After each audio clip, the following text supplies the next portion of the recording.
Assalamualaikum warahmatullahi wabarakatuh. Perkenalkan, nama saya Ilham Bandung Prasetyo, NIM 2024 1010 3039 dari Fakultas Ilmu Komputer, Prodi Informatika dari Universitas Jember.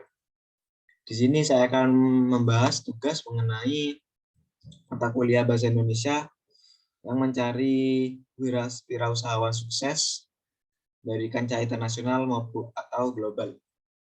Dan saya pribadi membuat teks mengenai wirausahawan sukses dari kancah internasional. Dan saya di sini membuat teks deskripsi. Langsung saja terhadap permasalahan teksnya. Di sini saya membahas wirausahawan sukses yang mendirikan sebuah perusahaan besar yang berjalan sampai sekarang, yaitu bernama Apple Incorporation. Dan wirausahawan sukses ini bernama Steve Jobs. Pertama, apa itu wirausahawan? Wirausahawan adalah orang yang melakukan aktivitas wirausaha yang dicirikan dengan pandai atau berbakat mengenali produk baru, menentukan cara produksi baru, menyusun manajemen operasi untuk pengadaan produk baru, memasarkannya, serta mengatur permodalan operasinya. Lalu, apa itu berwirausaha? Berwirausaha adalah suatu kegiatan usaha yang melibatkan kemampuan untuk melihat kesempatan-kesempatan usaha yang kemudian mengorganisir, mengatur, mengambil resiko, dan mengembangkan usaha yang diciptakan tersebut guna meraih keuntungan. Wirausahawan dan berwirausaha ini saling terkait antar satu sama dengan yang lainnya. Kenapa demikian? Karena selama berwirausaha pasti ada seorang tokoh atau sosok yang kita kenal sebagai wirausahawan. Dan seorang wirausahawan pasti dia melakukan tindakan, dan tindakan itu bernama atau dikenal sebagai berwirausaha. Langsung ke latar belakang Steve Jobs. Steve Jobs adalah seorang pendiri pendamping, ketua, dan mantan CEO Apple Incorporation.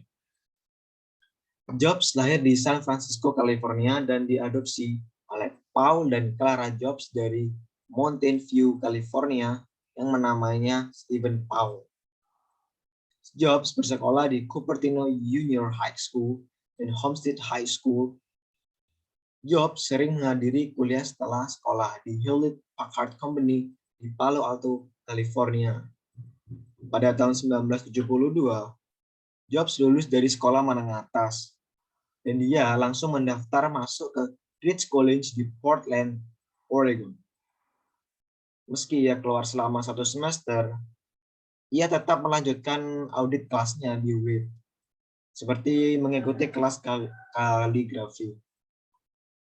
Jobs pun sempat berkata, jika aku tidak menghadiri kuliah tunggal di perguruan tinggi itu, maka Mac tidak akan memiliki beragam huruf cetak ataupun huruf dengan spasi sejajar. Jobs lalu kembali ke Atari dan diberikan tugas menciptakan papan sirkuit untuk permainan breakout. Jobs mempunyai sedikit ketertarikan atau pengetahuan dalam desain papan sirkuit. Dan dia pun membuat persetujuan dengan bosnya untuk membagi bonusnya sama rata jika Wozniak mampu meminimalkan jumlah chip. Karena dari pendiri Atari Nolah Bushnell sendiri menawarkan $100 untuk setiap chip yang dihapuskan di mesin permainan breakout. Dan di sini paragrafnya langsung merujuk pada karir Steve Jobs. Pada tahun 1976, Steve Jobs, Steve Wozniak, dan Ronald Wayne dengan pendanaan dari manajer pemasaran produk dan teknisi semi pensiun Intel A.C. Mike Markula Jr. mendirikan Apple. Sebelum mereka mendirikan Apple bersama-sama, Wozniak sendiri awalnya merupakan seorang peretas barang elektronik.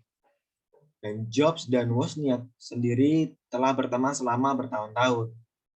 Pertemuan awal mereka dimulai pada tahun 1971 ketika teman mereka Bill Fernandes memperkenalkan Wozniak yang kala itu baru berusia 21 tahun dan Jobs baru berusia 16 tahun. Steve Jobs berusaha membuat Wozniak tertarik merakit komputer, lalu menjualnya. Ketika Apple terus meluas, perusahaan mulai mencari eksekutif berpengalaman untuk membantu mengelola ekspansi perusahaan Apple. Pada tahun 1978, Apple merekrut Max Scott dari National Semiconductor untuk menjabat CEO yang berujung pada tahun-tahun silam. Tahun 1983, Steve Jobs berhasil merekrut John Sculley, lalu membuat dia keluar dari Pepsi Cola dan bergabung dengan perusahaan Apple.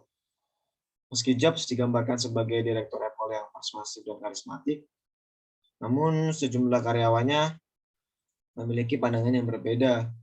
Menurut mereka, Jobs sendiri merupakan orang yang selalu berubah pikiran dan temperamental.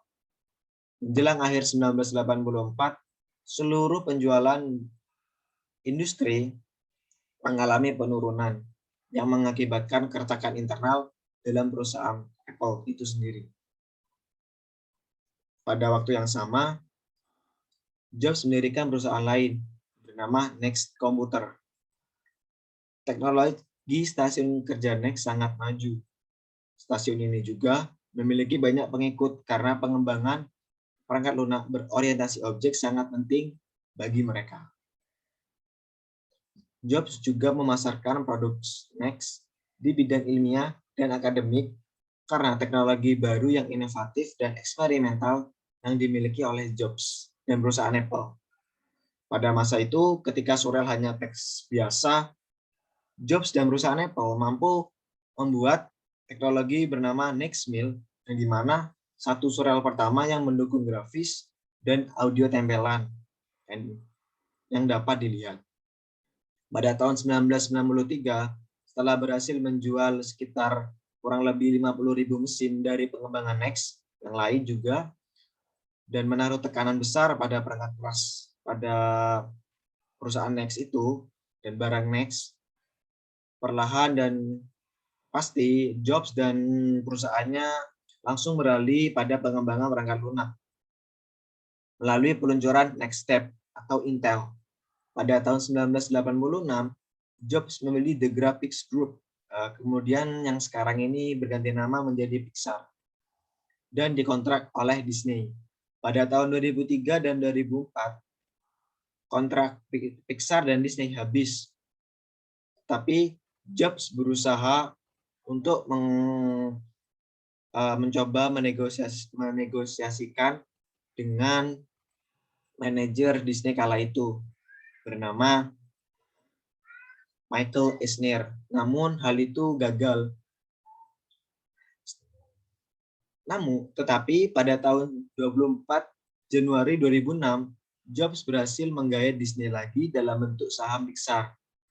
Setelah persetujuan ditutup dan disepakati, Jobs menjadi pemegang saham tunggal terbesar di Walt Disney Company dengan penguasaan sekitar 7% saham dari seluruh saham. Dan CEO dari atau ketua dari The Walt Disney itu sendiri hanya menguasai sekitar 1% saham saja dari seluruh saham. Melalui pembelian Next, sebagian teknologi masuk dalam produk Apple, terutama Next Step, yang kemudian berubah menjadi Mac OS X. Di bawah arahan Jobs, perusahaan ini meningkatkan penjualannya dengan sangat pesat. Dan dalam beberapa tahun terakhir, perusahaan ini mulai bercabang, diikuti dengan peralatan digital lain yang terus dikembangkan dan dipasarkan. Jobs pun dikagumi, tetapi juga dikritik atas kemampuan persuasi dan kewirausahaannya yang berjalan sempurna. Jobs pun dijuluki sebagai kawasan pengalihan kenyataan.